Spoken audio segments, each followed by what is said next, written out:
আসসালামু আলাইকুম। আজকে আপনাদেরকে দেখাবো আপনাদের ফেসবুক অ্যাকাউন্ট যদি অন্য কারো ফোনে লগইন থাকে সেটা কিভাবে বের করবেন এবং সেটা কিভাবে লগ আউট করবেন। চলেন দেখে আসি। আপনি প্রথমেই সরাসরি ফেসবুকে চলে যাবেন। ফেসবুক থেকে থ্রি ডটে ক্লিক করবেন, সেটিংসে ক্লিক করবেন, তারপর পাসওয়ার্ড অ্যান্ড সিকিউরিটিতে ক্লিক করবেন। এই দেখেন হোয়ার আর লগইন ইন, সেখানে সিওয়ালে ক্লিক করবেন। দেখেন আপনাদের যদি আপনাদের ফোনে যদি অন্য কারো ফোনে আপনাদের ফেসবুক লগইন থাকে তাহলে এখানে অ্যাক্টিভ নাও দেখাবে এবং আজ থেকে বিগত যত মোবাইলে আপনাদের এই আইডিটা লগইন হয়েছে সেগুলো এখানে দেখাবে। আপনি স্ক্রল করে নিচে চলে যাবেন, সেখানে লগ আউট দিয়ে দিবেন।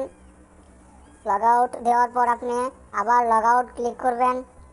সেখানে যদি আপনি ক্লিক করার পর দেখেন আর কোনোটাই নেই, শুধু একটাই দেখাচ্ছে, সেটা হচ্ছে এখন আপনার ফোনে।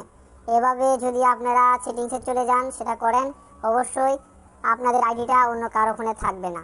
যদি ভালো লাগে ভিডিওটা অবশ্যই লাইক দিবেন, সাবস্ক্রাইব করবেন এবং পাশে থাকবেন। ধন্যবাদ।